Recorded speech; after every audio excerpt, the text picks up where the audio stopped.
Welcome back to Anime Scar. This is my recap for the anime I parry everything. If you enjoy my recaps, make sure to like and subscribe. Let's dive in. This dude nor ain't living in some fairy tale world or nothing. He's a real badass for his age. Everybody in town loves him. He's got this job doing manual labor, and even his boss is all like, damn, this guy's the best worker I've ever seen. So one day, Nor's chilling after getting paid, ready to head home, when he hears this lady screaming for help from this nearby cave. He straight up bolts over there, even though his boss warns him it could be dangerous, but he don't care. He ignores everyone's warnings and dives right into that cave. This chick all wrapped up in some freaky barbed wire, while a group of adventurers are going head to head with a massive demon bull. Since he was a kid, Nor's had to hold it down for his mom and run the household because his deadbeat dad ain't ever come back with the milk. But he takes it like a champ. He takes care of his sickly mom, makes her soup, all covered in soot, and tells her he's gonna hunt some rabbits to get her some protein for dinner. His mom cleans his face and apologizes for not being able to give him much in life. But Nor put on a brave face and told her he doesn't need anything anyways. Later that night, he cooks up rabbit stew for his mom, but when he goes to feed her, she's already passed away. Now Nor ain't got no family left in this messed up world. He buries his mom outside the crib and decides he can't be weak and cry about it. He starts living on his own, taking care of the garden, hunting game, and looking after them farm animals. He cleans his room like a boss and studies hard. He works out by catching wild fish, hauling heavy shit up the mountains, and eating protein like it's going out of style. One night, feeling all alone, he climbs up on a chair, pulls out this old dusty storybook, and starts reading it. Takes him back to when his family was still together, and his pops used to tell him tales about epic adventurers who fought dragons, learned magic from wizards, broke curses in spooky forests, and battled armies of elves. Their stories got him all hyped because his pops always said adventurers have to protect the weak and make sure they're safe. That shit inspires him to do something meaningful with his own life. The next day, after taking care of his animals, he gets ready to leave home and head to the city to become a freaking adventurer. He spends the night in the forest, chilling by a campfire, and by morning, he rolls up in the dope-ass city of his kingdom.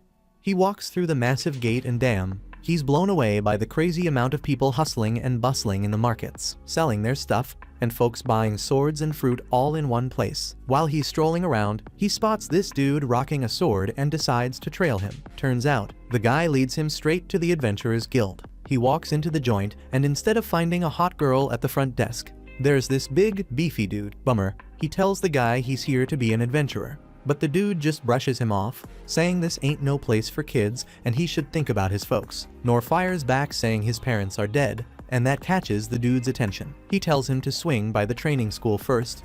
Nor's kind of confused, but this dude, let's call him Fatty, says if he wants to join a guild, he's got to pick a school, go through basic training, choose his class and skills, and only then, after he graduates, can he become an adventurer. Nor's stoked to get this info and heads to a school with one goal in mind: to become the strongest swordsman. He signs up and starts training with the sword. But even after weeks go by, while all the other students are unlocking their magic powers, Nor's still left without any magical abilities. He keeps at it though, and months go by. Then the instructor drops the bomb on him, saying he ain't got the talent and he's wasting his time. He tells Nor to try a different school because he ain't cut out to be a swordsman. But Nor ain't about to give up. He finds another school and decides to train as a warrior. He works his ass off under this big, fat, red-haired dude.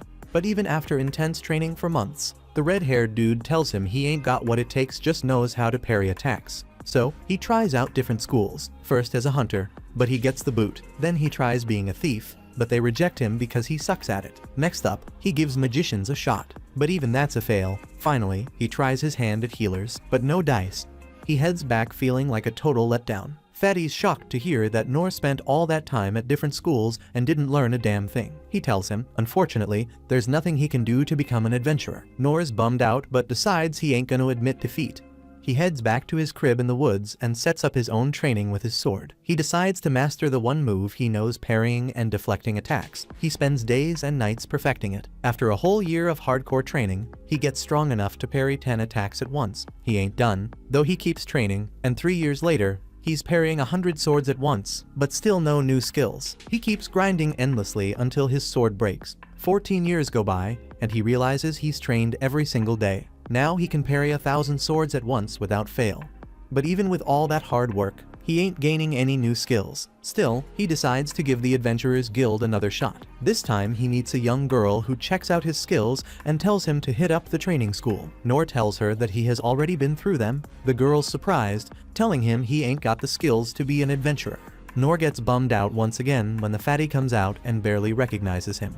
They kick back and have a chat over some brews. Nor spills about his years of training. Fatty drops some knowledge, saying there are ranks in adventuring from E to S.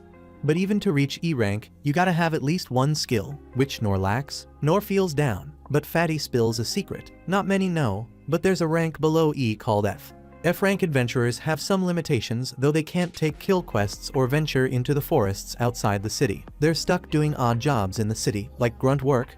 It ain't exactly glamorous. Surprisingly, Nor jumps on the opportunity and finally gets his adventurer's license. He starts hustling odd jobs in the city hauling heavy stuff, tracking down lost cats, and keeps training every damn night. He even takes care of elderly folks, cooking up meals for them. While doing all this, he keeps training and finds joy in being an adventurer who can help folks. Now we're back in the present. A massive bull comes stomping toward the adventurers and smacks the leader with an axe, sending him flying into the wall. Nor rushes to check on him, only to find out the guy's dead. He peeks over and sees the bull skewering the rest of the crew, taking them out like it's nothing. Then the beast locks eyes on the white-haired girl. Without a second thought, Nor springs into action. He chucks a rock at the bull to divert its attention, then bolts, but the monster's fast and closes in on him. Nor realizes he can't outrun it, so he spins around and parries its attack. Surprisingly, his parry's so strong that it sends the bull crashing into the wall. It bounces back, ready to attack again. But Nor keeps parrying its strikes like a pro. He knows that one slip-up means certain death. He searches for an opening, but damn, he ain't got a single offensive skill to strike back. His swords start breaking bit by bit, but the demon turns toward the girl and charges. Nor taps into his feather step ability. Boosting his speed, he appears in front of the bull and deflects its attack once more. But his own sword pays the price. He remembers his old man's words about how an adventurer defends the weak, even if it costs them their own life.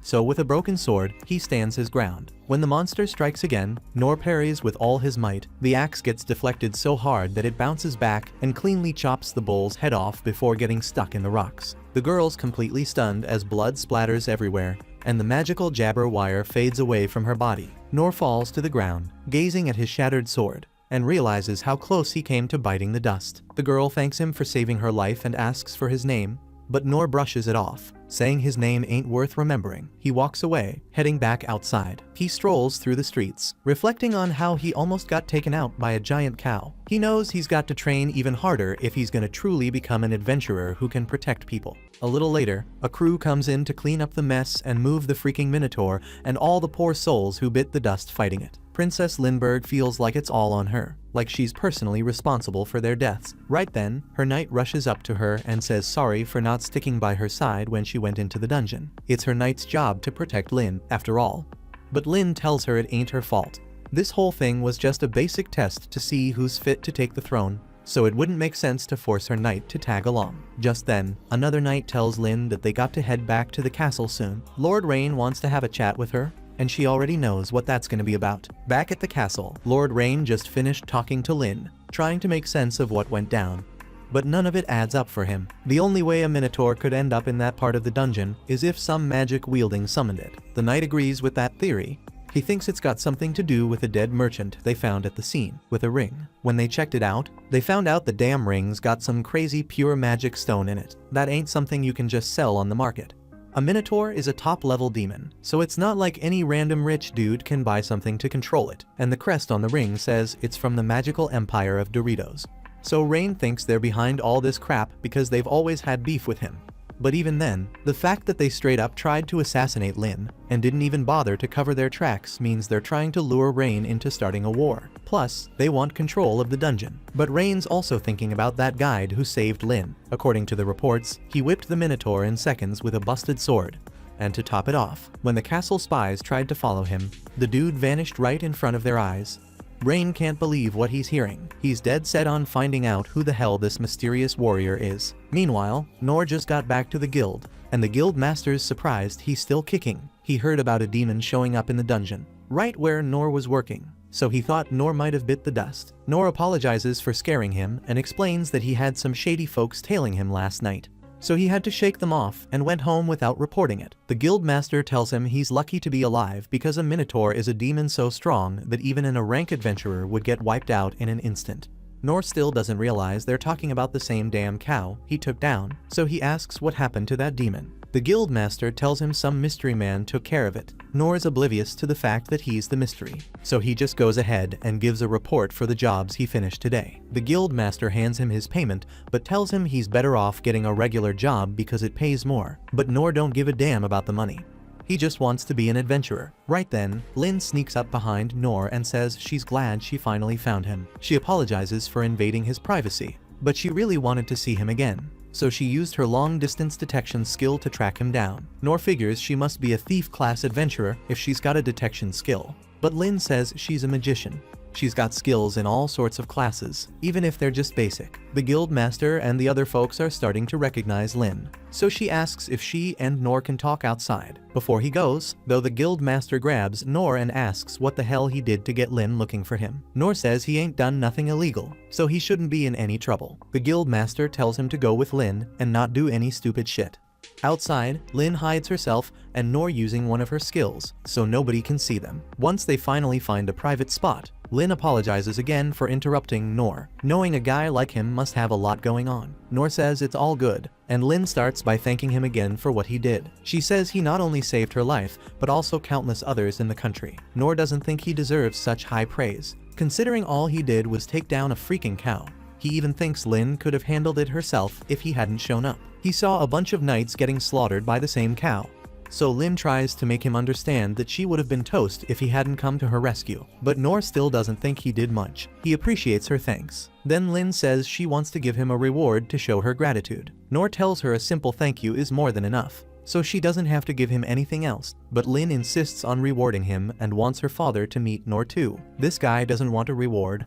Lin tries again, asking if there's anything she can do for him, or if she can even get him his own territory. But Nor keeps saying he doesn't want it. Lin starts crying, telling him he has to accept her gratitude, and she ain't moving until he agrees to take something from her. Nor remembers a time when he used this same tactic to get a cleric to train him. He doesn't want Lin standing here all day, so he finally agrees to meet her father. But he's still not up for any fancy gifts. Lin's happy to hear that, telling Nor to stick close to her so she can use her concealment skills to keep them unnoticed. Eventually, Nor is brought to Lin's crib, and as they enter, Lin asks for his name, which he gladly gives. But Nor still doesn't know who Lin is, so she apologizes for being rude and introduces herself as Lindbergh Clays. Dang, that's a mouthful. So she goes by Lin most of the time. Now that Nor sees the house, he realizes Lin wasn't joking about her father being loaded. No wonder the guildmaster was worried about him making a fool of himself. As they walk, they bump into In, and Lin's stoked to see her. She runs up and asks where her old man is. Inez tells her he's in a meeting with Rain, so he's busy right now. But before that, she wants to know who the dude standing there is. Lin explains that Nor is the one who saved her life. Inez says she'll lead them to Lin's father. Nor ain't never heard of a royal knight, so he assumes she's some kind of maid in the family. A maid who digs wearing armor for some reason.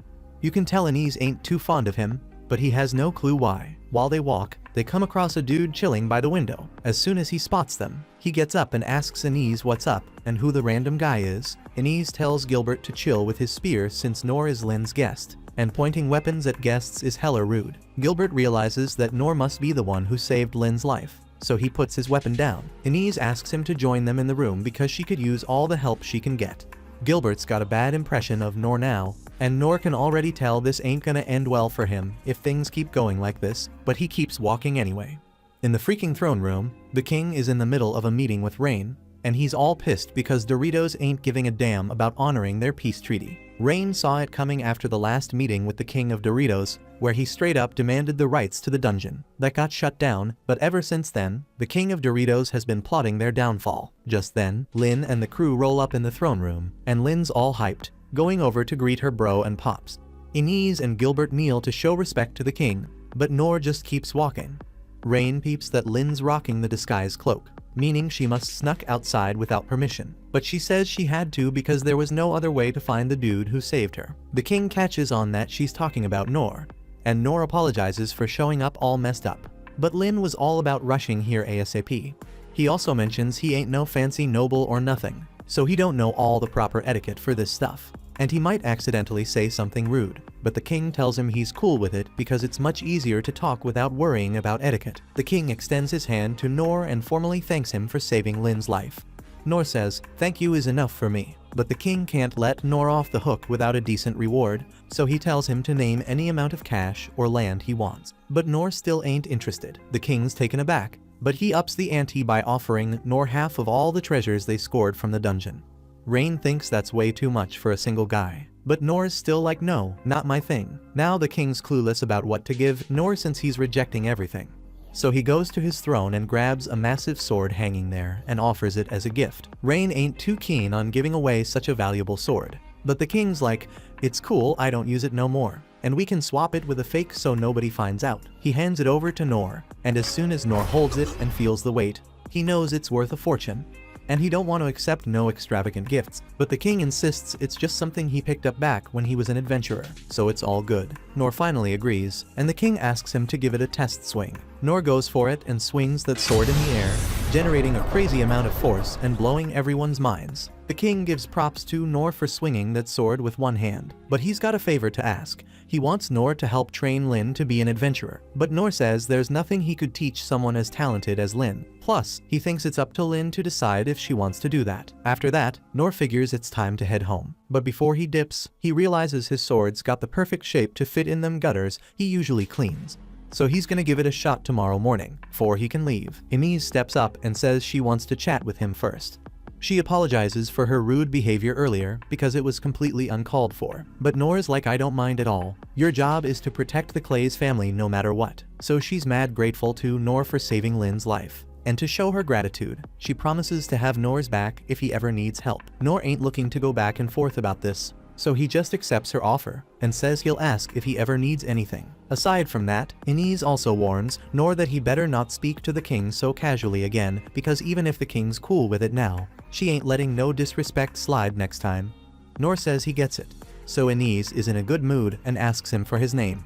And when she hears it's Nor, she seems weirdly shocked. Nor asks if I did something wrong again, but Inez brushes it off and bounces. Nor's about to bounce too, but Gilbert stops him, wanting to challenge him to a fight. Gilbert's leading Nor down a hallway, and Nor wonders where he is being taken, because he just wants to go back to work. But Gilbert surprises him and takes him to a freaking training arena for a mock duel between them. Nor's mind is blown because he hasn't gone all out in a spar since his training days. So Gilbert grabs a wooden pole for practice and drops the bomb that he's a big shot in the capital. Then he's like, "Nor, pick your weapon." Nor's thinking, "This is my chance to learn from a professional warrior." So he goes for a regular wooden sword. He knows he ain't gonna be much of a challenge for Gilbert, but he's still gonna give it his all. Gilbert makes the first move, thrusting his staff at Nor, but Nor's too slick and dodges like a boss. He can see Gilbert's moves are smooth and on point, showing mad training. But for some reason, it looks slow to Nor. He figures Gilbert's holding back because Nor's weak. So Nor calls a timeout and tells Gilbert to stop babying him. Gilbert's like, "Alright, I'll get serious." This time he amps up the intensity, but it ain't fast enough to overwhelm Nor. Every time Gilbert misses an attack, Nor finds an opening in his defense. Meanwhile, Gilbert's getting frustrated because none of his strikes are landing on Nor. So he pulls a sneaky move, changing his trajectory at the last moment, making Nor jump, and then bam! He strikes him down when he lands. Nor dodges that too, like a freaking ninja. He tells Gilbert to step it up because he can handle the pace. That hurts Gilbert's ego because he was already giving it his all. Nor starts realizing he might be stronger than Gilbert. But then out of nowhere, the elite guard pulls off his special move on Nor. It's a close call, but Nor dodges that shiz and moves to the side. Seeing the power of Gilbert's attack, Nor immediately declares that he no longer wishes to fight. So Nor bounces from the palace, but his skills cause a freaking uproar among the other knights. They can't believe he dodged their captain's special attack. Some of them think Nor only survived because Gilbert was using a practice spear. They're like, "This dude's a genius.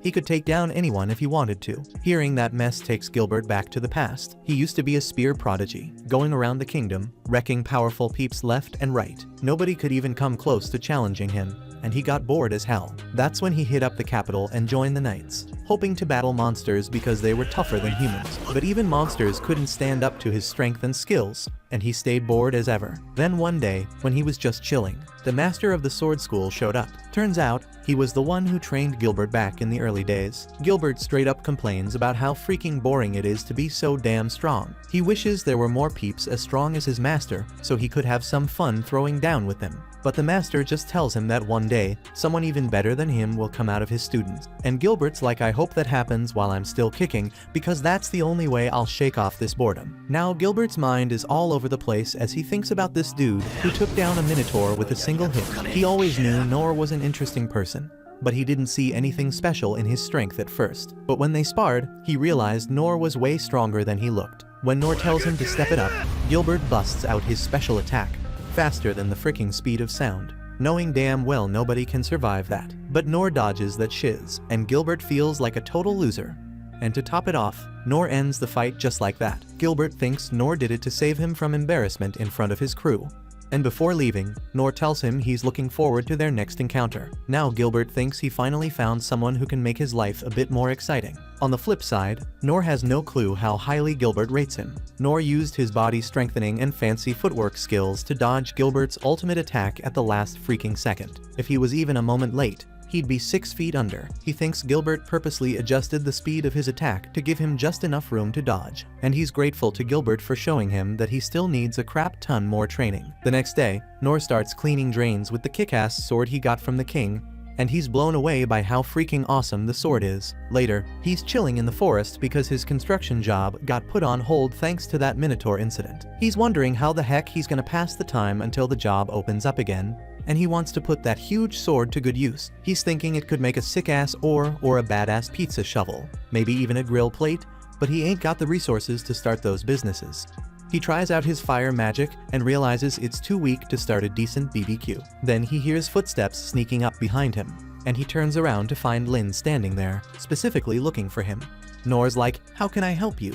And Lin straight up asks to be his apprentice so she can learn from him while serving him. She's eager to do whatever he wants, but Nor shuts her down, saying he can't teach her squat because he's self-sufficient in everything. Lin tries offering him money for his training, but Nor's like, "No, I want nothing." She keeps insisting that she'll be useful to him, but Nor can't get his point across to her clearly. To prove she's worthy of learning from him, Lin decides to flex her magic powers. She conjures up icicle lances and shoots them at herself, then burns them off with a badass fire spell. Next, she chops down a massive tree with a tiny dagger using some other skill, and then blasts a tree behind Nor with a magic sword move. She's all confident that Nor will finally accept her as his apprentice after this sick display, but he still shuts her down. Now he realizes Lin's putting him on a pedestal and wonders how the hell he can make her see that he's got nothing on her. He decides to show off his skill and creates a puny fireball to prove he's a frigging loser. And Lin's straight up shocked by it. She starts walking home. Thinking about this story the teachers used to tell about a talentless boy. Back then, Lin just thought it was a cautionary tale because she never believed a 12-year-old kid could survive the brutal training of all 6 magic schools for a full term. Even the seasoned warriors found it tough to stick around. One day, the strongest magician who runs the magic school showed her his puny fire skill and then amped it up to show off his mastery. The magician said it takes decades of practice to make the tiny flame skill bigger. So when Nor showed Lin his tiny fire today, she was speechless because it was way bigger than the strongest magician in the world. He told her that's all he can manage, and his skills in other areas are at the same level. Only Lin knows that the size of that small fire says a lot about Nor's abilities, and she figures he's a master in other branches too. Now she's feeling ashamed because she was all proud of the high-level skills that she just learned. She realizes that despite being exponentially stronger than her, Nor never brags about his power. He does even the most basic tasks to help others. She thinks Nor's mind and character are just as strong as his body, and nothing can shake him. As the princess, she knows she'll have to lead the kingdom with her brother one day, and that means she needs to be strong. She wants to learn from Nor how to become strong, so she reaches out to him once again. Just as he's leaving a restaurant after dinner, Lin tells him she totally gets how immature and vain she was, and now she wants to learn from him even more. She believes his strength will be the foundation of peace and prosperity for their kingdom, so she accepts him as her master. But Nor's deeply troubled by it all and just wants to go home. We see Rain thinking about why his dad would hand over his sword to Nor. We found out that back when the king was an adventurer, he hit up the dungeon of Lost with the 6 sovereigns, After years of exploring, they found the Black Blade, the sickest relic ever. It's made from stuff tougher than mithril or orichalcum, and nothing can scratch it. That's why they called it the Unbreakable Blade. But they were all wondering why it looked so beat up if it was indestructible. Rain thinks his dad was crazy to just give it away, but he knows there's some dark force threatening their country. So his dad must be betting on Nor. We see Nor with Lin, and he's wondering if it's cool for her to be out in the streets. But she says she's an adventurer too. He tells her he's got to hit up the guild, and she's hyped to tag along, calling him her sensei. He realizes she's gonna keep following him, but he thinks she'll eventually see he ain't all that. They roll up to the guild, and the master asks Nor, "What's up?" Nor says it's complicated. They ask for a job, and since Lin's a B rank, they can go on a goblin hunting job together. Nor freaks out, all pumped thinking he can finally get a job outside the city. He feels kind of bad about using Lin's rank, but she's totally cool with it. The master tells them to hit up the forest of beasts and bring back goblin ears as proof. They head to the forest, and Nor asks Lin about goblins. She says they usually munch on fruit and small animals, but they multiply fast, and when food runs out, they raid human spots. So, the guild sends adventurers to keep their numbers in check, but they don't wipe them out because they're part of the forest's ecosystem. Nor's impressed by how much she knows and feels there's even less he can teach her. They go deeper into the forest, finding it weird they haven't run into any goblins yet. Lin senses something up ahead, so they check it out. When they get there, she says the presence vanished. They keep looking around and find a goblin's body. Lin uses her uncovered spell, revealing a huge, ripped goblin. Nor can't believe how big it is, but tells Lin not to sweat it since goblins are the weakest monsters.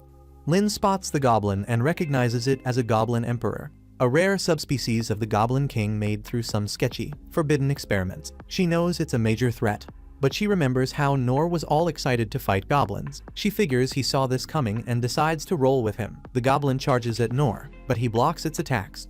It starts pushing him back, but he parries again, giving Lin a chance to strike. The goblin dodges all her spells and starts hurling trees at them, but Nor manages to bat them away. Lin sees the goblin healing too fast and tells Nor to aim for the gem on its head. The goblin keeps throwing trees, testing Nor's limits. He worries he can't protect Lin, but then she blasts the trees away with a wind spell. The goblin heals up instantly, and Nor thinks there's no way he can break the gem.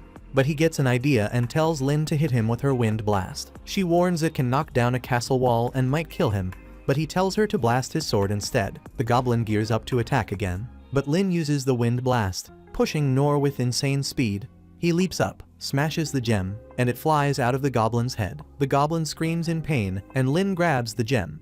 Nor tells her to finish it off, and she uses her Hellfire spell to burn it down. Nor can't believe how tough that goblin was, realizing he needs more training before facing another one. Rain gets a report about the Goblin Emperor, and finds out it was way bigger than a regular Goblin King. He notes the gem was a massive monostone and suspects the Magic Empire is behind it. Back at the guild, the master is proud of Nor for finally fighting a goblin, even though it was tougher than expected. Nor gives Lin all the credit, saying he just helped, but she insists it was the other way around. Nor reflects on how adventurers usually think goblins are no big deal, but he's proud of his first hunt. He talks about how strong it was and the gem on its head, making the master think it wasn't a regular goblin, but Lin agrees with Nor and calls it a normal goblin. The master asks for the goblin's ear, but they realize they burned the whole body, so they won't get paid. Rain's hearing about some weird stuff going down in nearby cities and villages. At night, folks are catching strange sounds, and animals are coming back from the woods all freaked out. Pets are vanishing, and the forests are getting eerily quiet. Rain's thinking this might be a sign of some unnatural monsters sneaking into the kingdom. He wastes no time and orders his crew to send out search parties to every spot. He also puts everyone with detection spells to work and calls for the 6 masters from each school, thinking they might need their help. Once his team heads out, Rain loses it, throwing papers in the air, wondering if the Magic Empire really wants their dungeons so bad they'd go this far. Meanwhile, Nor and Lin are out enjoying some street food with their reward money. Fatty paid them for taking down a goblin without proof, just because it was Nor's first mission.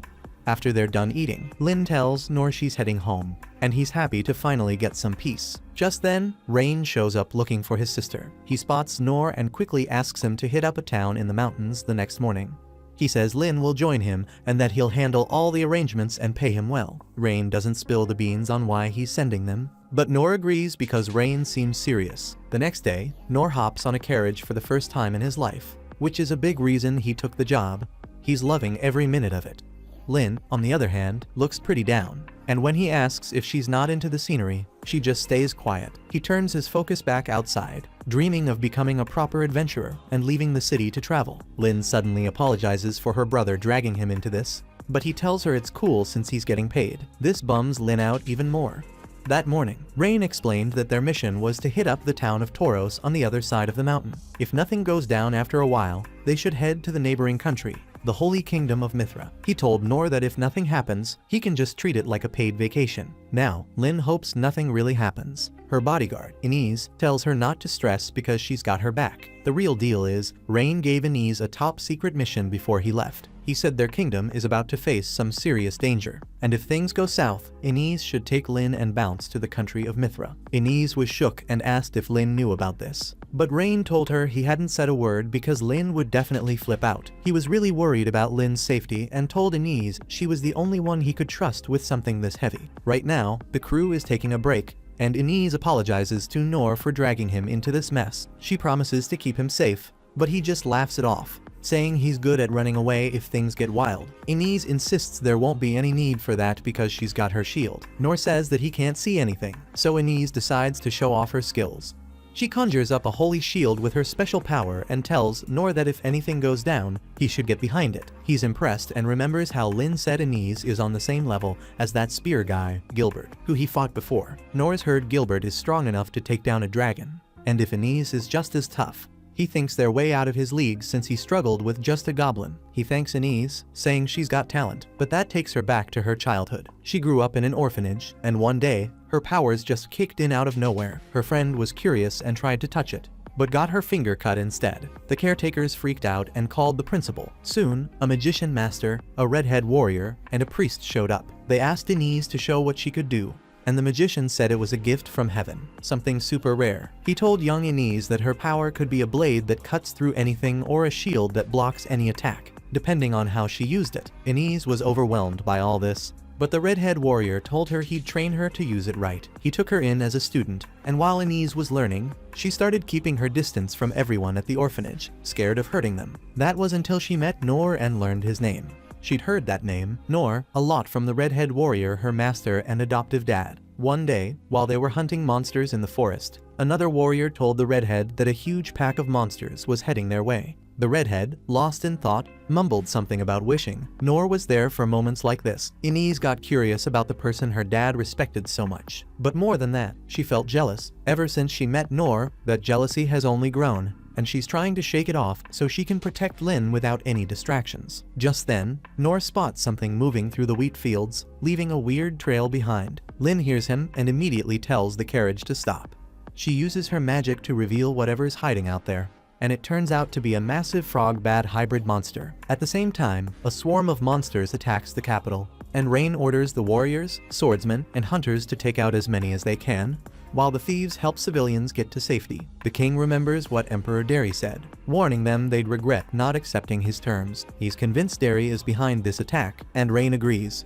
He thinks this could just be the beginning and that they need to brace themselves for even worse. The king asks about the 6 masters, and Rain says they're already out there dealing with powerful monsters. The redhead warrior and his crew are up against 3 goblin emperors in the forest, while the sword master is hunting down lizard monsters in the city. The hunters, magicians, healers, and thieves are all doing their part, but the king worries they might have spread their forces too thin. Meanwhile, as soon as Lin breaks the concealment spell on a black dragon, it goes after a girl standing in front of it. Lin and Inez recognize it as the Black Death Dragon, which is seriously dangerous. But without hesitation, Nor charges at it to protect the girl. He deflects the dragon's strikes with his black blade. Inez notices that the girl appeared out of nowhere just as Lin broke the spell, and Lin realizes this can only mean one thing.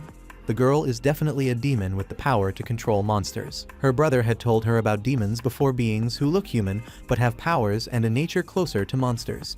He explained that demons are a wicked race that once destroyed an entire kingdom, and because of that, humans hunted them down. Their descendants are still around, and Rain was sure they hold deep grudges against humans. Back in the present, Inez is convinced that girl is definitely a demon who brought that dragon into the city. When Lin used her spell, it probably caught the girl off guard, and when her control over the dragon slipped for just a second, it turned on her. Inez thinks they shouldn't be saving someone like that. but Noor just jumped in to help without a second thought. As she watches him still going toe-to-toe with the dragon, she wonders what's going through his head. Lin says they've got to help Noor, but Inez stops her, saying it's already too late for him. Noor's thinking the dragon's slow and weaker than the goblin he fought, and if he can just stall it, Lin will back him up. Then, the dragon blasts its poison breath at him, and Noor decides to block it instead of dodging, since the girl would get hit if he did. But that's the worst move he could have made, because the attack explodes, releasing a deadly poison into the air. Noor immediately starts coughing up black blood, and blood starts pouring from his eyes too. He realizes he's been hit by some seriously deadly poison, and it's already too late. He's losing consciousness. He collapses, and Lin tries to reach him, but Inez blocks her with a barrier, telling her she'll just get herself killed if she goes near the Black Death Dragon. Inez creates a stronger barrier using her shields, trying to keep Lin safe until she can get out of there. Lin begs her to let her help Noor, but Inez refuses, saying her top priority is protecting the princess. The dragon fires off another round of poison breath, and Inez quickly reinforces the barrier. She tells Lin to focus on surviving, but Lin still tries using her purification magic to save Noor. Her magic isn't strong enough, though, and as the black poison spreads everywhere, Inez apologizes to Noor for not being able to save him. Suddenly, a piece of the dragon's claw smashes into the barrier, and the poison cloud clears. Noor is still fighting the dragon, even though he's been poisoned badly. Seeing him like this, Inez finally gets why the redhead warrior wanted Noor around in tough situations. She thinks he's like the ultimate shield, willing to protect others even if it costs him his life, but she doesn't think he's going to make it out alive. Meanwhile, Noor keeps parrying the dragon's attacks. He even counters the poison breath again, but leaves himself open for the dragon to strike. He blocks the hit, but that's all he can do before he falls to the ground. He touches his face, sees the poison blood, and still thinks he'll somehow pull through this time. In a far-off city, there's these kids who got demons in them, so they get locked up cause folks think they're cursed.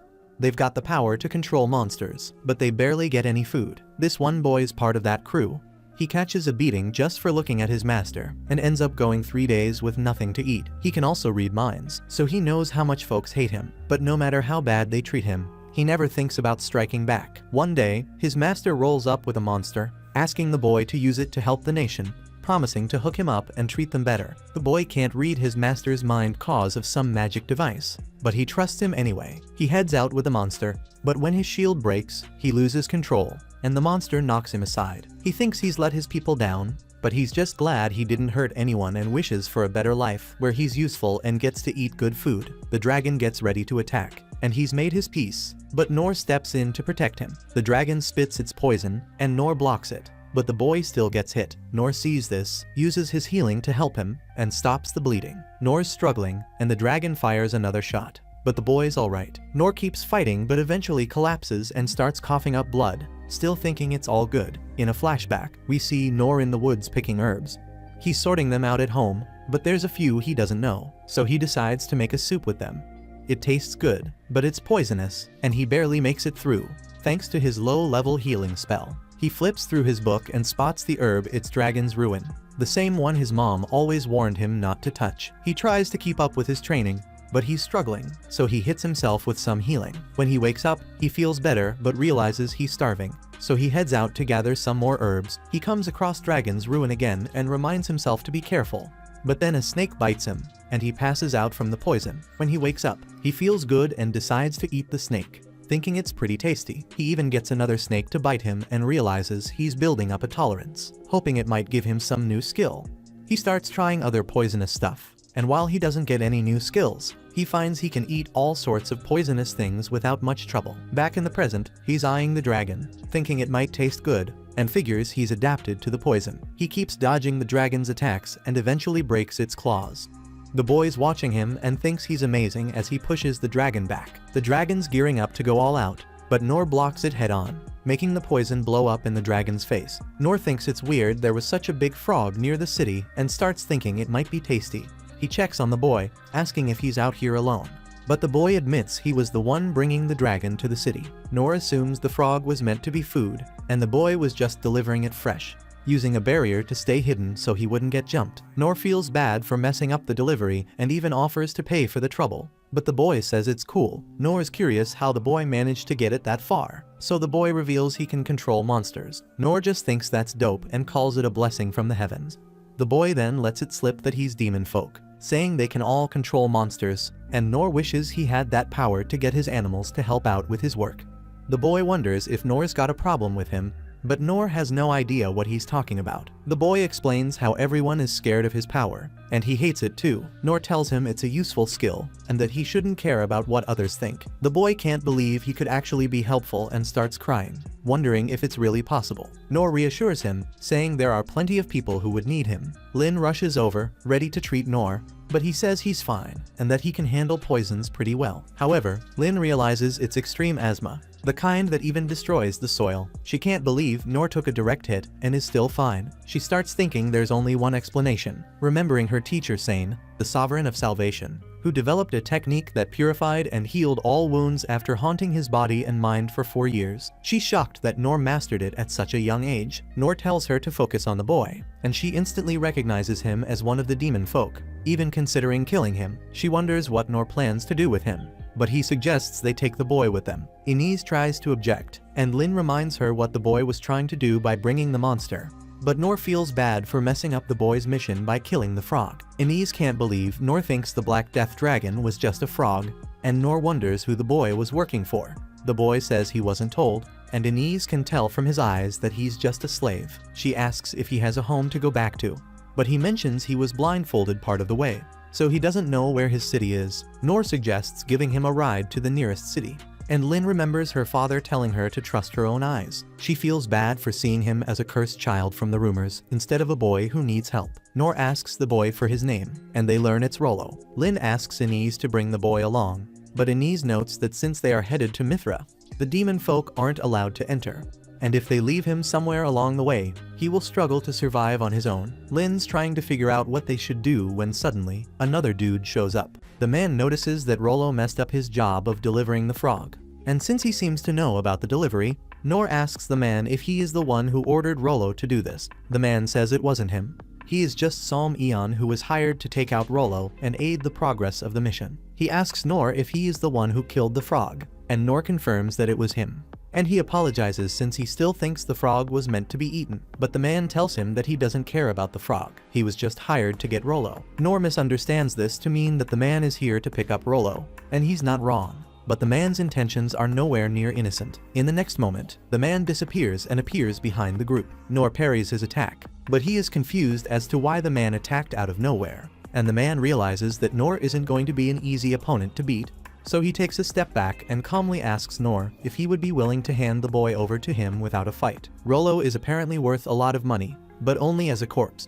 So since Noor obviously isn't going to just let him kill Rollo, the man strikes again. Noor is still having a hard time understanding why the man would want to kill Rollo. So the man explains that he could also bring Rollo back alive, but his client would still murder him anyway.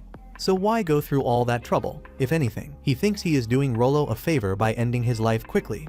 But Noor still doesn't get what's going on. The man gives up on trying to explain things and tries to jump over Noor's head to strike Rollo. But Noor manages to keep up with him and knocks the assassin back, breaking his dagger in the process. Both Noor and the assassin are moving so fast that Lin can barely keep track of them. So Inez tries to keep her close by to protect her in case they get caught in the crossfire. The assassin is starting to get really annoyed with how tough Noor is, so he pulls out some more daggers and attempts to strike at him multiple times. But Noor manages to defend against each and every one of those strikes and pushes him back against. He now sees Noor as a genuine obstacle to the success of his mission, so he is going to start seriously trying to kill him. He dashes forward at an insane speed and attempts to stab Noor in the face. But Noor once again manages to parry the attack, although it sends him flying backward. Once Noor regains his footing, he remarks that it is incredible that someone can generate that much force in a single strike with such a small knife. The assassin is surprised Noor was able to block a serious attack from him, and furthermore, he even shattered another one of the assassin's daggers, and the assassin thinks that he is really interesting. He pulls out another dagger and dashes in to attempt to overwhelm Noor. But despite his best efforts, Noor is still holding his ground. However, at this rate, Noor isn't going to be able to last much longer while protecting Rollo, as he can't keep up with the assassin's attacks based on instinct alone. The pressure from their fight is so intense that Inz had to put up a shield so that Lin won't be in danger of getting caught in the chaos. It took a while, but she finally recognizes the assassin. His fashion sense matches up with the former S-rank adventurer, the dead Manzato.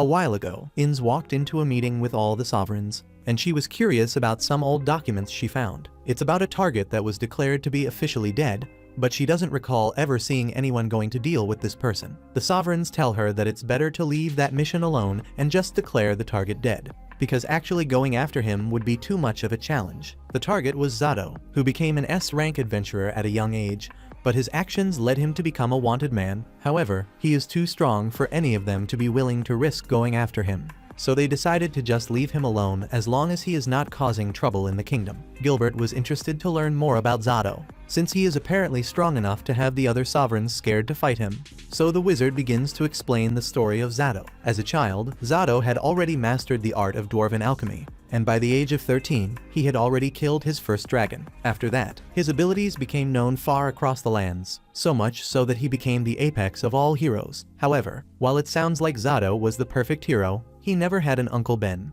so he began using his powers irresponsibly. For instance, he once murdered 36 members of a merchant family, and it's almost unheard of for an adventurer to kill ordinary people. So there was a motion to strip Zato of his adventurer's license. However, while on the one hand he did kill a bunch of people, on the other hand, the dude could one-shot a dragon, so they weren't willing to risk making an enemy out of him. Ultimately, the matter of Zato's punishment was postponed, and he faced no repercussions. Zato is someone who will accept any job, no matter how evil or depraved it may be. All he cares about is the money he gets paid. In fact, he once literally destroyed an entire country at the request of a client. He killed every member of their army and then slaughtered the entire royal family. Therefore, in order to prevent any further casualties, the guild decided to pretend he has already been killed so that no one would risk attacking him again. Back with Zato. It has just lost another dagger, and he is upset because he has almost used up his entire collection in this fight against Nor. Nor apologizes for ruining all of Zato's daggers, but he says Zato is partially to blame for attacking out of nowhere like this. Zato says it's fine since he wasn't looking for an apology, but he still thinks it is really strange that his daggers keep breaking since they are all made of orchacum and dragon tusk, and they should make it practically indestructible. Furthermore, he has a lot of questions about the sword Nor is using because it is unlike anything he has ever seen before. He decides that it's better to play it safe for today, so he uses his trump card and throws his ultimate weapon into the air. As he does so, it begins to glow red, and in a flash of red light, Unlimited Blade Works has been activated. There are thousands of blades now all pointed straight at Nor, and no matter how many of them Nor manages to destroy, Zato can always just make more of them. Nor tries his best, parry all the crosses, but there are simply too many of them, so he is forced to let himself get stabbed in order to protect Rollo. Inez realizes that there are too many crosses being thrown at Nor, so she wants to go help. But before she does, she stops herself because her mission is to ensure that Lin makes it to safety, so she shouldn't leave Lin's side for any reason. However, after giving it some more thought, she decides to go help Nor after all. As Nor continues to struggle against the barrage of countless crosses, he realizes he won't be able to counter the incoming attack, so he braces himself for the inevitable stabbing. However, to his surprise, In steps in at the last second and stops the crosses with her shield. Her mission may be to protect Lin, but she also realizes that Nor is far stronger than her, and by extension, having him around would greatly improve Lin's chances of surviving any threats they come across. So she refuses to let him die here. She uses some of her shields to attack Zato, and Nor is really impressed. But while it's certainly keeping him busy, it doesn't look like any of her attacks are ever going to touch Zato. Yuda's crosses are managing to evade Inez's attacks, so she asks Nor if he can help her out a little. She can handle their defense for now, but she doesn't have the speed necessary to take down Zato, which is why she needs Nor to do it. Nor isn't sure he can handle blades that are moving this fast, but then again, he has managed to hit birds that move faster than this, so he might be able to pull it off. He picks up one of the broken claws from the frog and tells Inez that he has an idea. So on his signal, he wants her to drop the shield that she put directly in front of him. Nor gives the signal, and Inez drops some of the shields to give him a clearing to attack. With a couple of dragon scales in his hand, Nor activates his physical enhancement and stone throw abilities, and the combination basically turns his arm into an anti-aircraft missile launcher as the claw fragments destroy all the crosses headed their way. Nor still has plenty of ammunition, so as he reloads, he asks Inez to drop the shield again, and he proceeds to destroy even more of Zato's crosses. It looks like they are making steady progress against him. But while she wasn't paying attention, Zato sneaks up behind Inez and nearly stabs her straight in the eye. But at the last second, Nor successfully parries the attack, breaking yet another one of Zato's daggers. That attack looked like it was really close, but for Noor it was barely a challenge to block it. Zato can't believe Noor is able to react to his attacks that quickly, and that he managed to break a dagger made of adamantite. Noor once again apologizes for destroying such a valuable dagger. But it's still Zato's fault for attacking first. Zato says he doesn't need an apology, but he needs to make up for all the money he lost on those destroyed daggers. He tries attacking Noor again, but Noor successfully blocks and breaks another dagger. Zato asks Noor how he keeps managing to see through all his attacks, but Noor can't really explain his methods. He just kind of knows how to react. Zato feels like there has to be some secret behind Noor's power, but he will have to find out some other day because for now he's done. After all the blades Noor destroyed, Zato is going to have to go through a lot of effort to recover the mithril needed to replace them all, and he doesn't want to lose any more blades, so he's going to give up on collecting the reward for Rollo. He was also going to head over to the kingdom since he heard there's something interesting going on over there, but he put a hold on that as well. Inez asks him what he means by something interesting at the kingdom, but Zato doesn't know the details. He just knows that it is going to be really extravagant.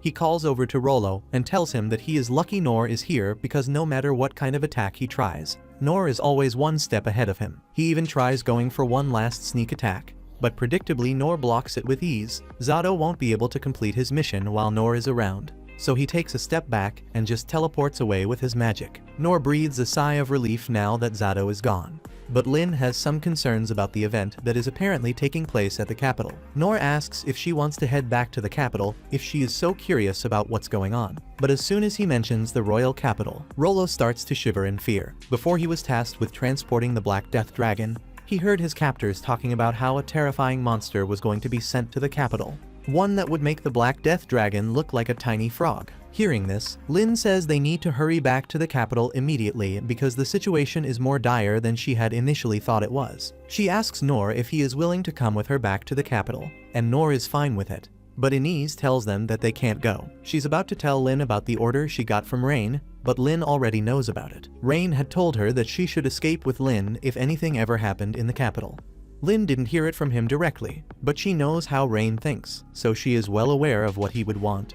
But she can't accept the plan for her to be the only one to escape. That means the kingdom would still be in danger while she escaped, and she can't let something like that happen. This is the exact same thing that happened to the demon folk when their homeland was destroyed. So if Lin doesn't do anything now, it will surely suffer the same fate. Inez eventually agrees to go back, but she wants Lin to promise not to leave her side. Rollo says he will go too since he feels partially responsible for the incident, so he wants to help resolve it. Noor pats Rollo on the head for being so responsible, and Lin notices the profound look on Noor's face, so she thinks he must be having a deep moment of self-reflection. But in reality, he is just regretting the fact that he never got to taste the poison frog. Back at the capital, the city lies in ruins, but thanks to the efforts of the 6 sovereigns, they have managed to hold their ground. The problem now is that Rain doesn't know where the next attack will be coming from.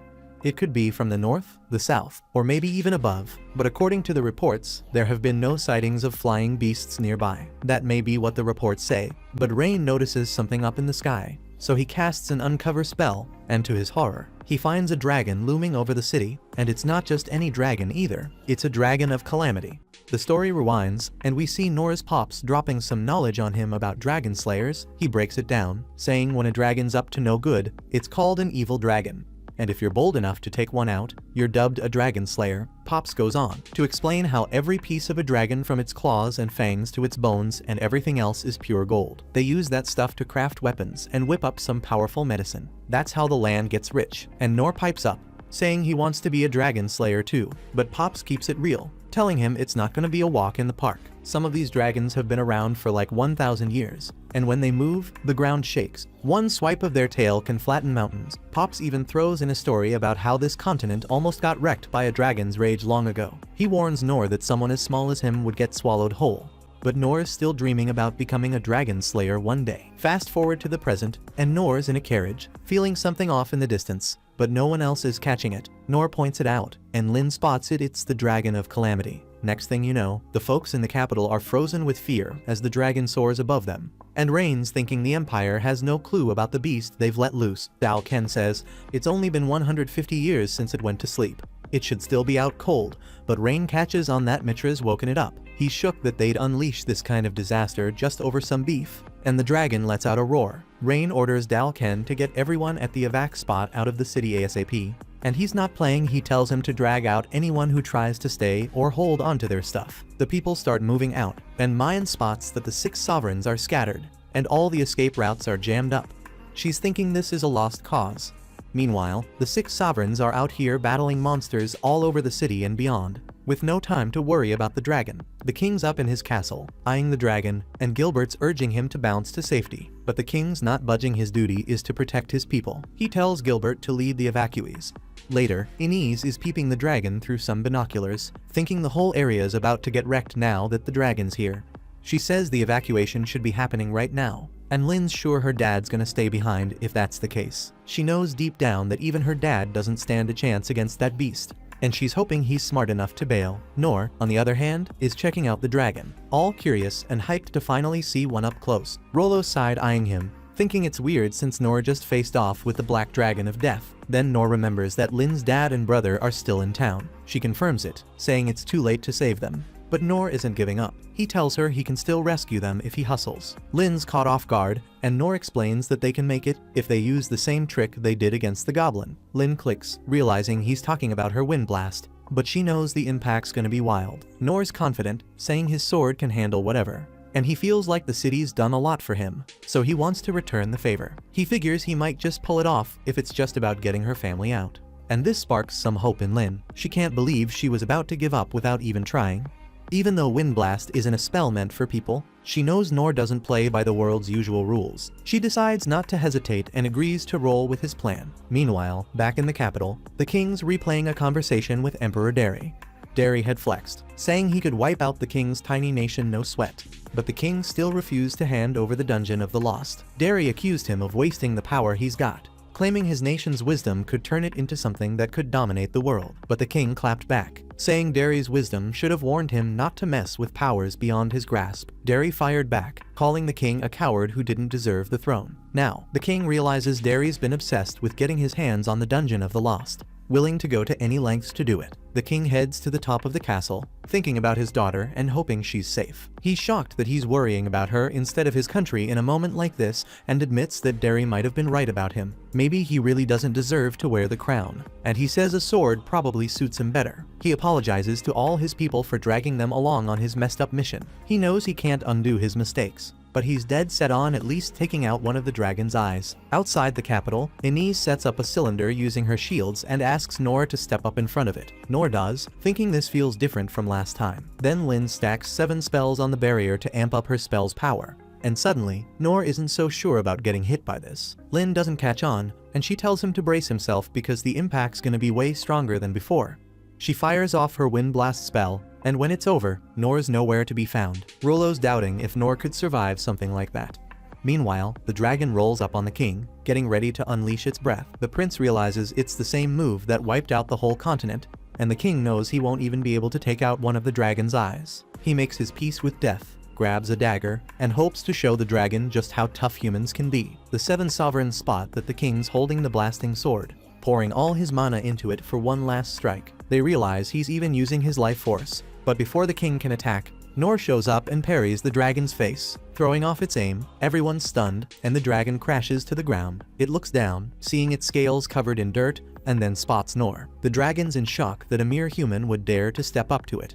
It growls, explaining that the world runs on the simple rule of the strong taking down the weak. It's surprised that Nor would challenge that order, and it roars, saying it won't let this slide. The dragon swings its tail at Nor, but Nor blocks it again, knocking the dragon down once more. Nor's thinking he was a goner just now, remembering how after Lynn blasted him with her spell, he blacked out for a second. His sword then slammed into something, snapping him back to reality. He used a physical boost to run and let the wind blast carry him, and he couldn't stop. Even when he hit the city wall, he had to jump the wall, and he managed it, thanks to the boost from Lynn's spell. His jump took him way further than he expected, and he was about to crash into the dragon, so he parried its breath attack just to save himself. Back in the present, he's relieved he made it and starts healing himself, thinking he's definitely gonna ask Lynn not to pull that stunt again. He realizes the dragon's breath was surprisingly easy to shake off. At first, he was tripping over the dragon's size, but after getting hit with Lynn's magic, he can't even feel scared anymore. The dragon gets back up, and Nor's thinking that as he is now, he might actually be able to throw down with this beast. Meanwhile, Lynn and the crew roll into town, and Inez tells Lin they've got to grab the king and bounce while Nor keeps the dragon occupied. Rollo suddenly warns them to watch out for some rubble heading their way. Inez barely manages to shield them, but they get knocked off their horses. Inez keeps her barrier up, telling Lin to stay behind her, and then Lin spots 3 goblin emperors up ahead. She notices they're smaller than the one she and Nor face together, but she knows they're still tough. She's thinking about how to handle them, wondering what Nor would do in this situation. Then she tells Inez there's no need to trip, they're just goblins. Inez agrees, saying compared to the Dragon of Calamity, these goblins are nothing. They decide to stay cool and take care of the goblin emperors. The monsters charge at them, ready to attack, but Lin fires some ice lances at them, which don't do much. Then, at the last second, Rollo commands them to stop, giving Lin an opening to cast a spell and freeze the monsters. Inez then shapes her shield into a divine sword and takes out the monsters in one clean sweep. Lin's impressed, thinking Inez really lives up to the title of the divine sword. And she's also surprised that Rollo managed to stop those monsters with just one command. She can't believe the demon folk have this kind of power, and she decides to give it her all, inspired by the young boy finding his courage. Meanwhile, Nor keeps deflecting the dragon's attacks, and the dragon's getting frustrated. We see that Nor's parries are actually messing up the dragon's claws and scales, which shocks the dragon since they're supposed to be unbreakable. Nor's just as surprised that his sword isn't even getting scratched, no matter how hard he goes at it.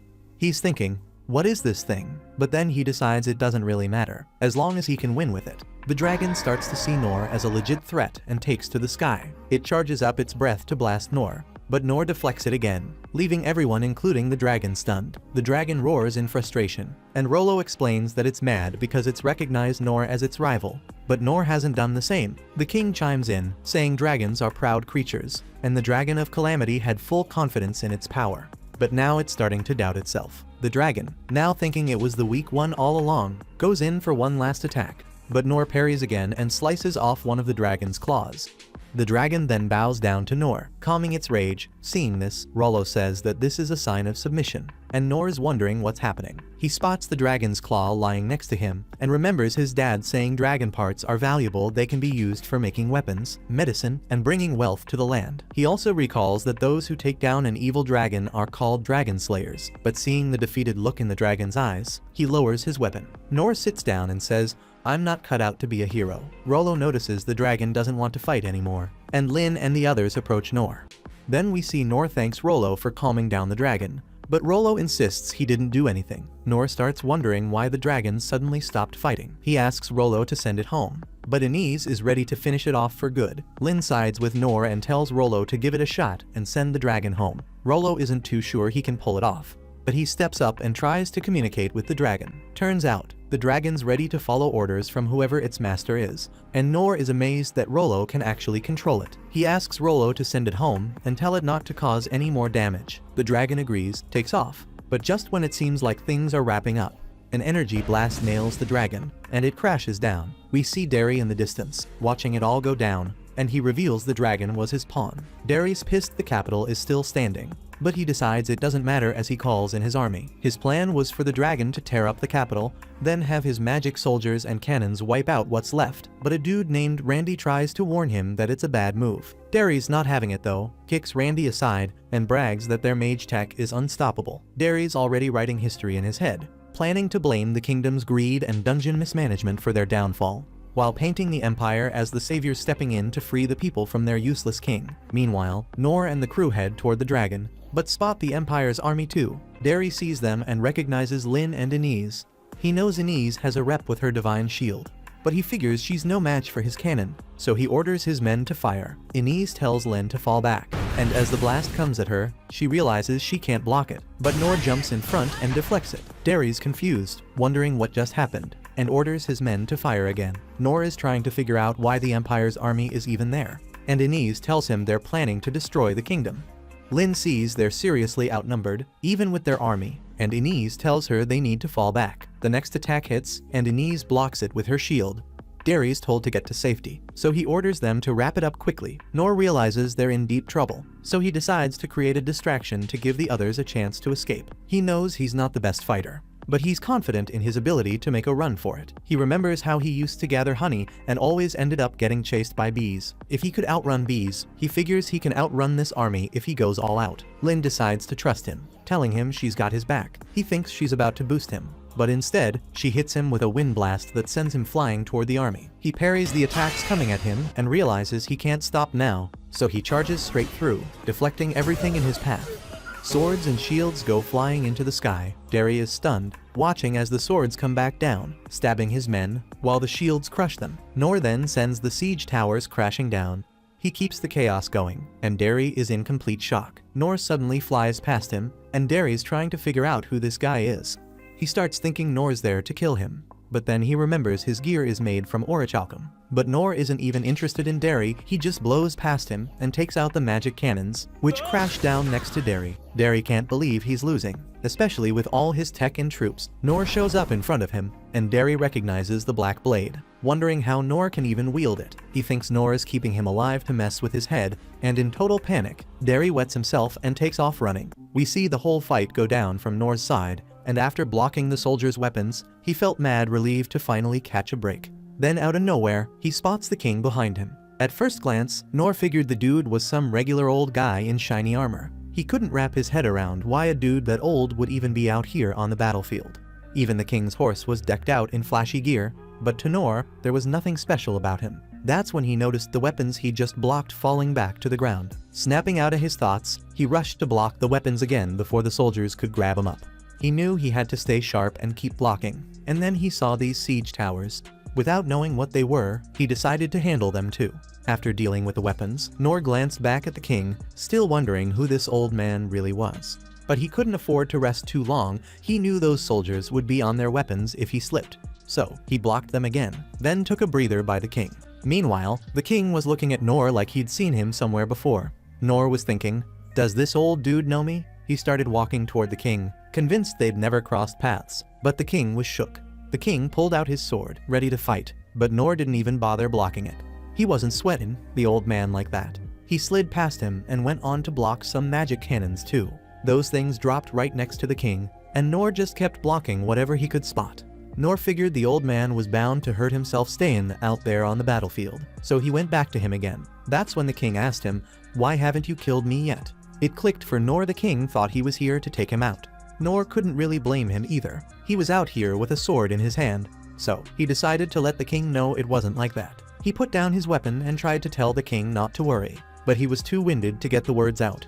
Instead, he threw the king a smile, hoping it would calm him down, but the king misunderstood that smile, thought it was some kind of threat, and took off on his horse in a panic. Nor starts feeling the wear and tear from all that fast movement across the battlefield, and the next thing he knows, he's coughing up blood. The soldiers from Mitra surround him, and he's thinking I pushed it too far. He knows there's no way his low-level healing spell is gonna fix this much exhaustion, and the soldiers keep closing in. He starts thinking this might be it for him. He's about to pass out, and all he can hope for is that Lin and the crew get away safe. But then, out of nowhere, the soldiers get hit by a long-range attack, and Nor recognizes that move it's Mayan's skill. Gilbert jumps in next, dropping his Dragrave skill, taking out the soldiers crowding Nor. Nor's happy to see him, but his brain's too foggy to remember dude's name right. Gilbert, shocked by the destruction Nor left behind, is joined by Sig. Sig apologizes for being late, but Nor knows who he is, even if Sig doesn't recognize him. Nor thanks him for holding things down so far, and Sig reassures him they'll finish the job. Gilbert and Sig then hit the battlefield, cutting down any soldiers in their way. Nor watches, thinking this is the kind of swordsman power he's always wanted. Sane, seeing Sig's wild fighting, can't believe he's going off like this after being told to chill out. Oken feels like keeping things calm is impossible with so many enemies around, but Sane explains they can't get any info out of dead bodies. Sane says it's easier to get people to talk when they're alive, and you can always keep cutting off limbs during torture to get what you need. Oken is shocked, but Sane laughs it off, saying he's just playing. Then, Sane mentions Oken's mages should be pulling up soon, so it's time to gear up. A squad of mages shows up, and Oken casts Earthbind to trap the soldiers to the ground. Dandalg's forces charge in, and Sane notices that Oken's having the time of his life. Oken, loving the fight, decides it's time to wrap it up. He traps the soldiers in a massive stone cage, and Sane realizes it's his turn to step in. He makes it his mission to save the survivors and give them a shot at turning things around. Nor is surprised when he sees that all the instructors who used to teach him are there, and he's happy to see them again. Some of the instructors recognize Nor too, and afterward, Lin heals him. He thanks her, and she tells him to rest a little longer, but he says he's fine now. He starts thinking about how hungry he is, and then Sig tells everyone that a commanding officer confessed under Sane's interrogation, saying that Mitra doesn't have any more troops. They threw everything they had at them, but their emperor seems to have escaped. Oken is surprised that the old emperor joined the battle, and he thinks it was a foolish move for someone who calls himself a wise ruler. He wonders if the old man is losing his mind, and Nor realizes they're talking about the man in the shining armor. Oken is surprised Nor knows him, and Nor explains that he met him a while ago, and he was wearing shining armor. Even his horse had the same armor, and they were hard to miss.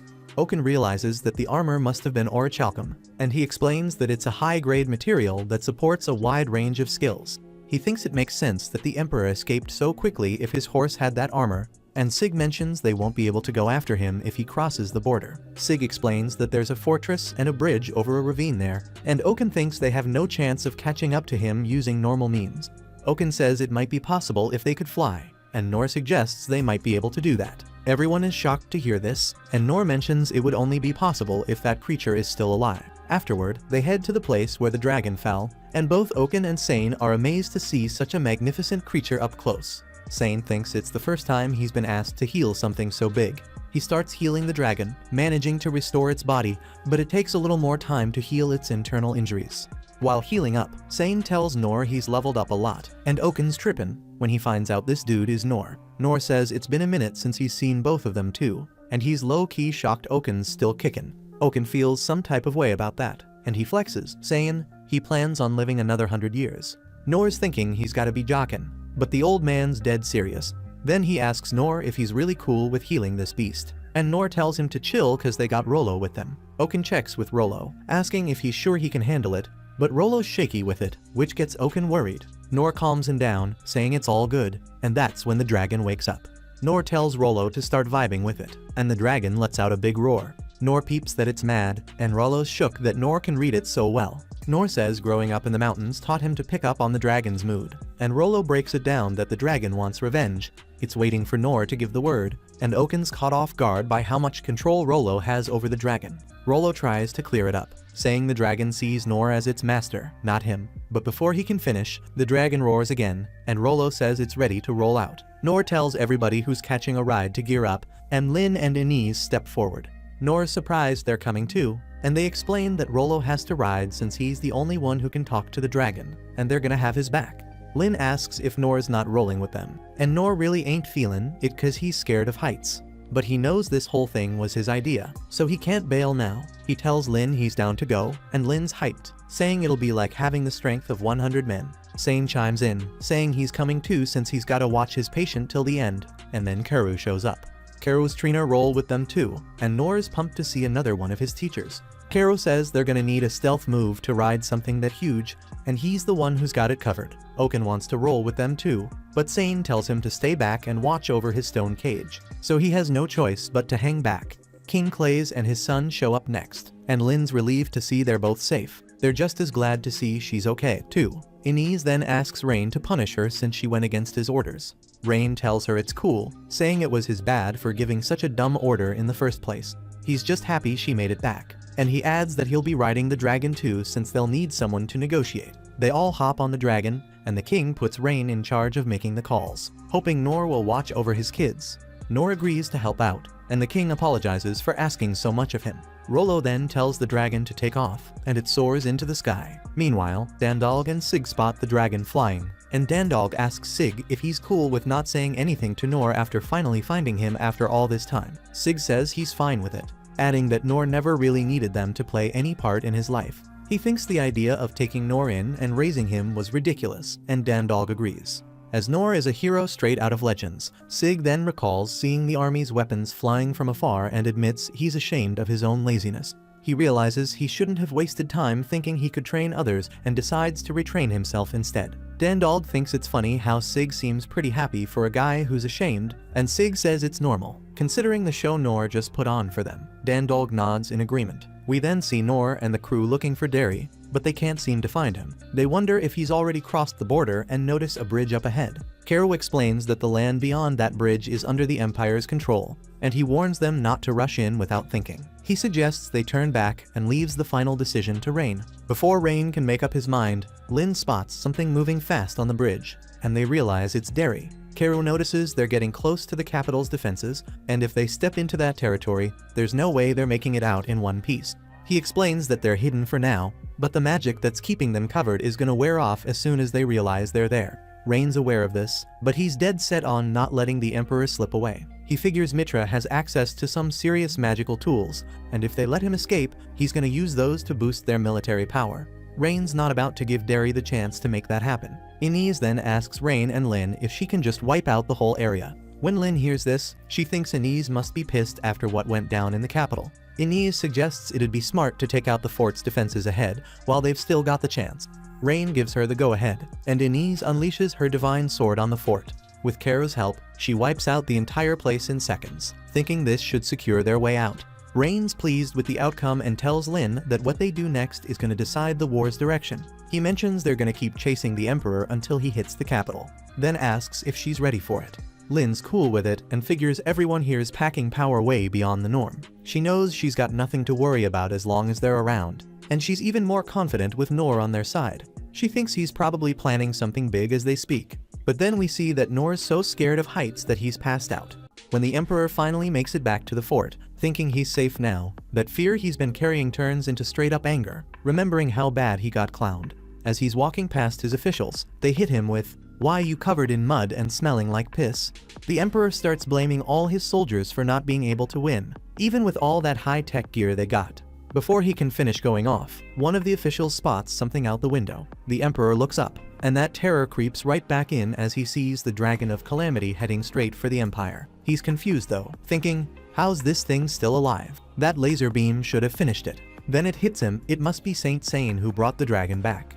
But even if they revived it, there's no way it should be coming after him unless someone's controlling it. That's when he turns around and asks where the beast tamer he hired is.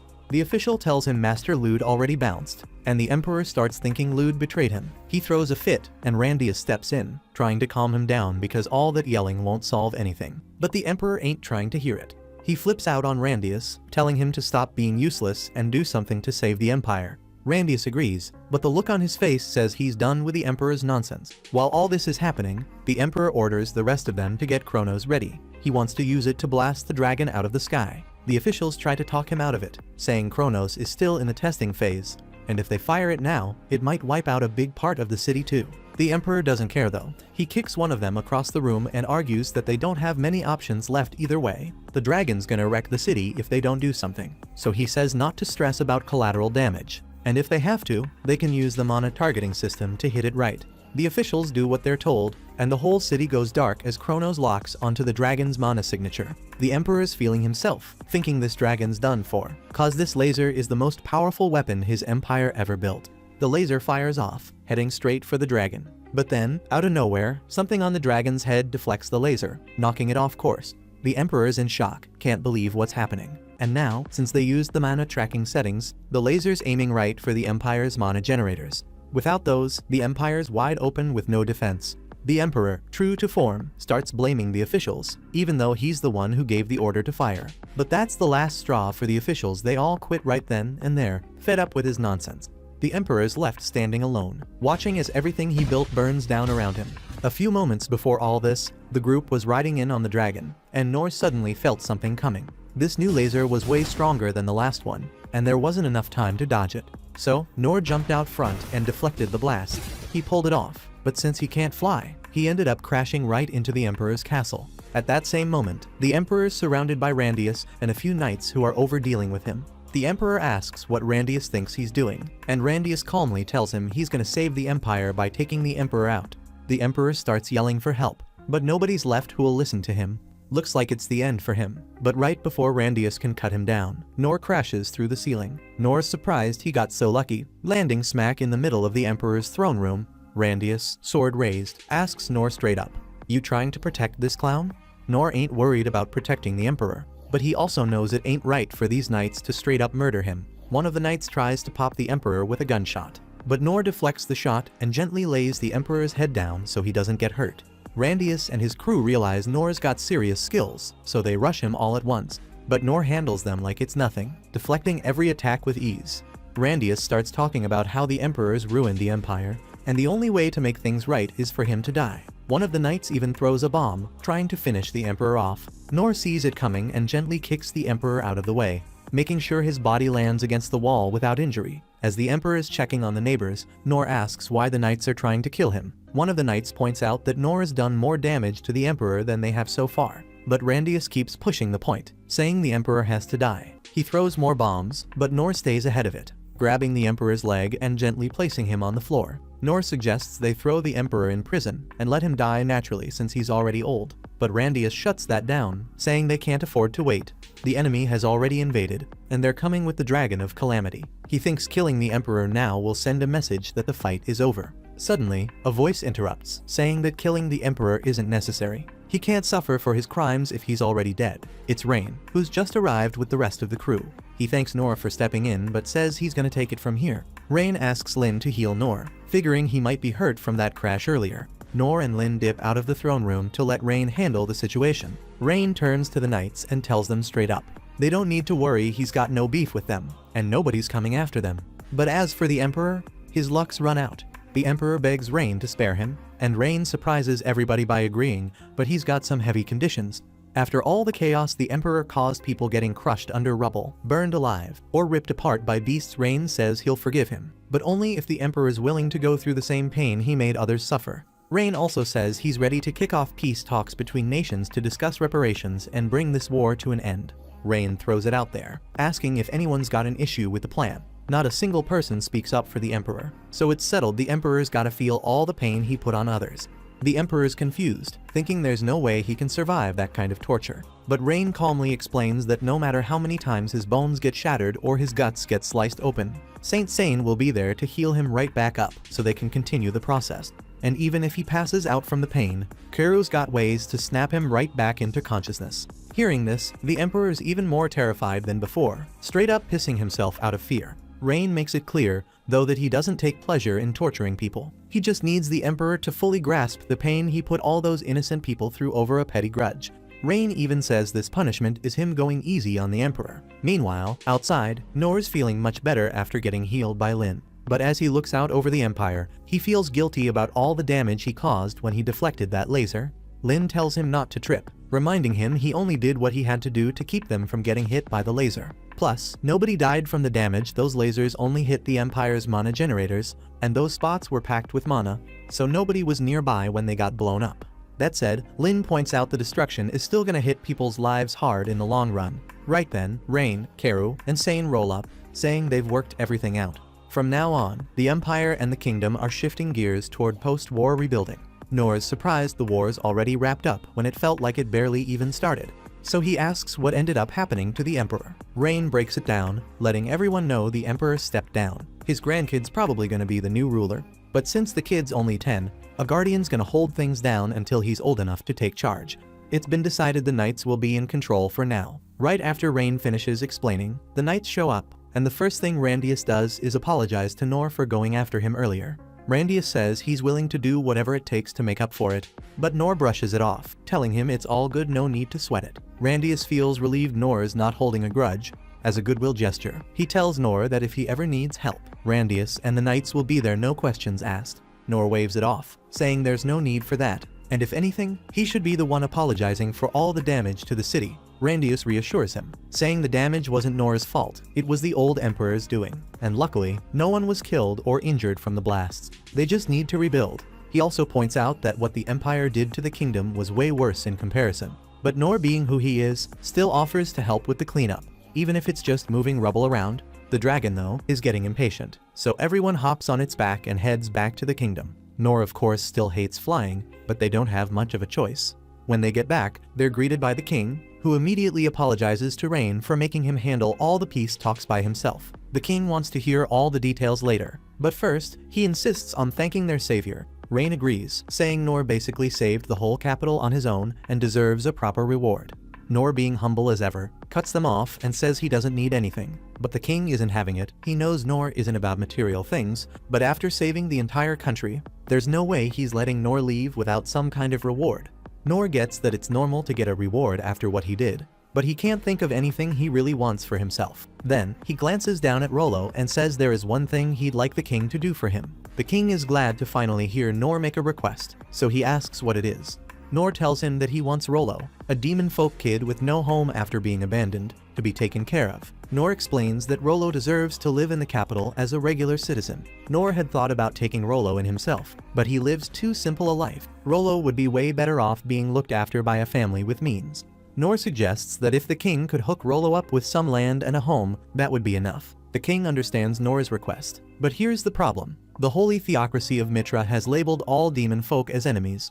If the king accepts Rollo as a citizen, it's gonna stir up trouble with Mitra. The king's about to ask Nor if he can think of something else, but Nor cuts him off, saying he doesn't need anything else but to make sure Rollo's safe. Nor tells him that if he's planning on offering something different, the king should use those resources for rebuilding the kingdom instead.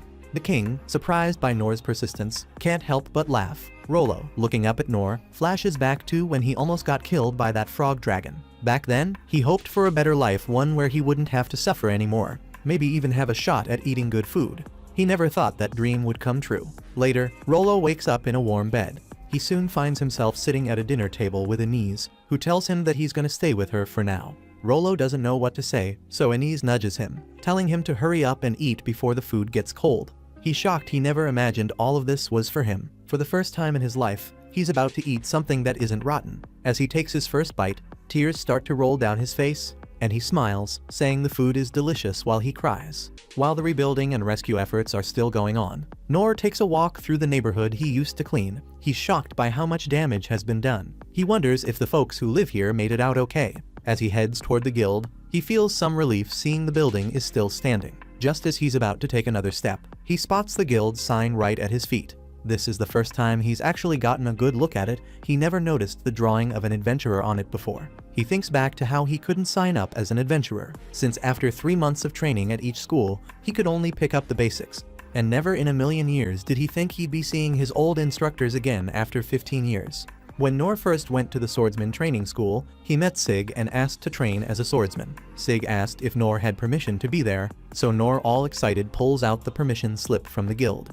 Nor was younger than the other students, but since he had permission, Sig didn't see any problem training him, as long as Nor was sure he could handle the tough training ahead. On the first day, Sig had the students swinging their swords late into the night until they were completely worn out. As Sig passed Nor, he thought the kid wouldn't last more than 3 days, seeing how tired he looked after just one. But Sig was wrong 10 days later. Nor was still pushing through, not slowing down at all. When the time came for their first real training exercise, Sig set up a huge wrecking ball and told the students to give it their best shot at blocking it. The first guy jumps out of the way, giving up as soon as the wrecking ball swings his way. Sig calls for the next person, and Nor steps up.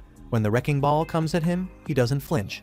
He blocks it with all he's got. He pulls it off, but in the process, breaks his shoulder and drops his sword. Sig reminds Nor that a swordsman should never lose their sword, even if they're injured. But to his surprise, Nor fights through the pain, picks up his sword with his other arm, and gets ready to block the wrecking ball again.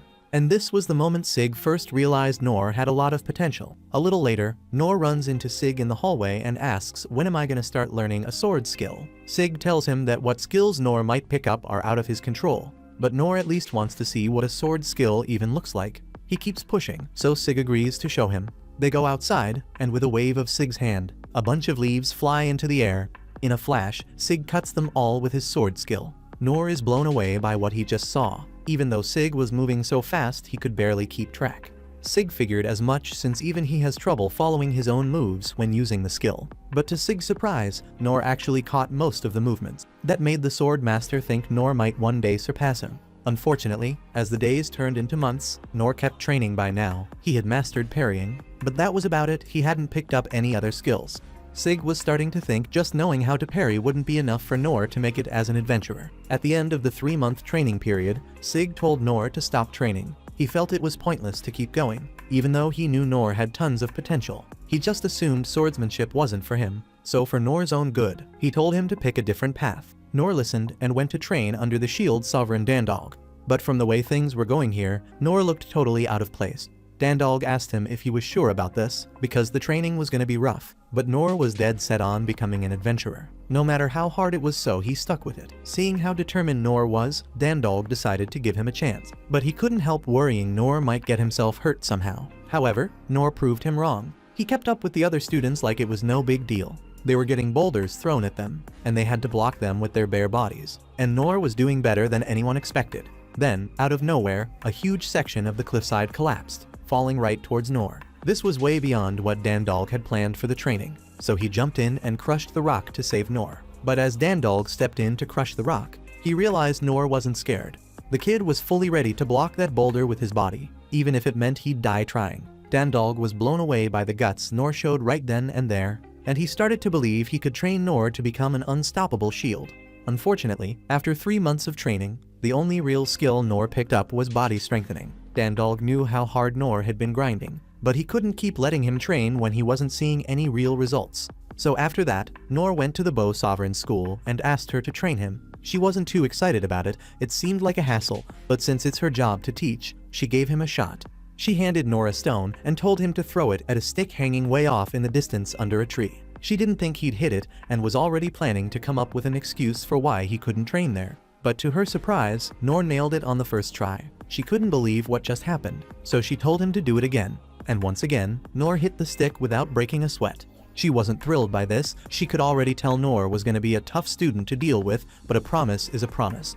So she let Noor train with the rest of the students. But all he was doing was throwing stones at a shield. After a while, Noor asked why she had him just throwing stones when he came to learn how to shoot a bow. Eventually, Mayan gave in and handed him a practice bow. Noor was pumped to finally have it, but when he went to use it, his grip was so strong he crushed the bow in one squeeze. This was exactly the kind of headache Mayan didn't want to deal with. Every bow she gave Noor ended up breaking just as fast, so she figured if he can break my personal bow, thinking there's no way he could. But of course, Noor managed to break that one too. Frustrated, she told him to just stick to throwing stones for now. So Noor went back to chucking his stones, and Mayan asked where he learned to throw with such accuracy. Noor replied, "No one taught me, I just figured it out." This is just how Noor hunts birds back home. There's this colorful bird in the mountains that loves snatching up rabbits, so he usually hunts those. Mayan realizes he's talking about a thunderflash bird, one of the hardest birds for even experienced hunters with top-tier gear to hit. The fact that Noor can take it down with just stones, she's starting to question if he even needs to be training here at all. By the end of the 3-month training period, Mayan tells Noor there's nothing more for him to learn. Noor pushes back, saying he still hasn't learned any bow skills, but Mayan reminds him that he can't even hold a bow without crushing it. Besides, she thinks his stone throwing skills are more than enough to outclass most archers out there. After that, Noor headed to the thief's sovereign Karu to ask for training. By now, Karu had already heard about Noor from the other sovereigns, so he was cool with it and gave Noor his first task right away. The mission was simple: sneak through a dark hallway without making a sound. For someone who just got here, Noor was doing a lot better than Karu expected, dodging obstacles like it was nothing. Still, he wasn't good enough to sneak up on Karu undetected. For the next exercise, Karu set up a hallway filled with traps and told Noor and the other students they had to make it through to reach the treasure chest he had with him. Noor figured it'd be easy, so while the others were busy trying to disarm every trap, he just sprinted down the hallway. He set off all the traps, but with the skills he'd already learned, he handled everything they threw at him like a pro. Karu was blown away by how Noor dodged all the traps, but the point of the exercise was to learn how to avoid triggering them in the first place, and Noor's method wasn't exactly stealthy. When the training period ended, Karu told Noor that he's got the awareness to make a great spy, though he admitted Noor's stamina and drive were way beyond what's normal. He even offered Noor a job with the capital's intelligence agency if he ever gave up on being an adventurer. After his time with Karu, Noor went to see Oken to learn magic. Oken thought it was pretty wild that Noor wanted to train in magic at such a young age, especially since the age requirement is usually 15. Noor shows Oken the permit he got from the guild and explains that he's already trained at all the other schools, but none of them worked out for him. Oken's cool with giving it a shot, but even after 2 months of trying, Noor still couldn't use any magic. Oken starts thinking Noor might not have been born with mana flowing in his body, and if that's the case, the only way to fix it would be to put him in the mana resonance pod. Noor's down for whatever it takes, so Oken agrees but warns him to get out as soon as it feels too intense. Being in there can be pretty dangerous. A couple days later, Oken hears that Noor's still inside the pod and hasn't come out once. Now Oken's freaking out because the pod cranks up all your senses, and staying in there for days could have killed Noor. But when Oken rushes to the pod, expecting the worst, he finds Noor just sitting there meditating. Nor even kicks him out, saying he's close to a breakthrough. After a full month in the pod, Nor only manages to learn a tiny flame spell. But since he didn't have any mana before, Oken is impressed he can use magic at all. Then Nor casts a second tiny flame spell, and Oken's jaw drops Nor's dual casting, something that took Oken 50 years to figure out. Still, it's not gonna help Nor become an adventurer, so he's frustrated. Oken feels bad that Nor couldn't learn anything more useful because with his level of talent, he could have been the world's greatest mage if he just had more mana from the start. There's only one place left for Nor to try, so he heads to Sane's training school and asks to be trained. But Sane shuts him down, saying only people who had the rite of passage at birth can train there. Nor tells him straight up he's not leaving until Sane agrees to train him. Sane calls his bluff and walks away, but days later, Nor is still there, standing in the cold, looking like he's ready to die out there if he has to. Eventually, Nor straight up collapses, so Sane finally gives in and says he'll let Nor join his training while he helps heal him up. But Sane makes it crystal clear to Nor that there's no guarantee he'll actually pick up any real skills from it. By the time training wraps up, Nor manages to learn the low heal skill, and Sane's shook cause that skill's supposed to be impossible to get unless you go through the rite of passage as a kid. Even though Nor pulled off the impossible, the low heal skill isn't even recognized by the Adventurers Guild, so it ain't gonna help him become an adventurer. Once again, Nor's left disappointed, but he still thanks Sane for all his help. A couple days later, Sane hears that Nor dipped out from the capital, so he and the other sovereigns call a meeting. They all agree Nor's a special kid, and after swapping stories about his setbacks, they all come to the same conclusion. If they train him together, Nor's gonna be a legend one day, so they set out to find him. Fast forward to the present, Nor rolls into the guild to return something to the guild master, who's hyped to see Nor alive and kicking. Little does he know, Nor Loki saved the whole city. The guild master tells Nor there's a job for him, since the city's gotta be rebuilt, and Nor already figured that was coming, so he heads out and jumps into the rebuilding work. The next morning, Nor spots Lin handing out supplies. When she sees him, she runs over all smiles and thanks him for his help the day before and for pitching in with the restoration. Nor's been grinding hard, so Lin hooks him up with a loaf of bread and tells him not to push himself too much. She gets back to work, and Nor's grateful to have folks like her around. Now that he's had something to eat, he's feeling a lot better. He lifts up his sword, admiring how sturdy it is, since it's come through for him recently. He thinks it'd be way more useful in the hands of a real adventurer. But for now, he's using it to help the people around him, whether that's handling small tasks or using his skills to protect folks from danger. That wraps up the final episode. Make sure to hit the like button and subscribe to stay tuned for more. I'd love to hear what you think, so drop your thoughts in the comments.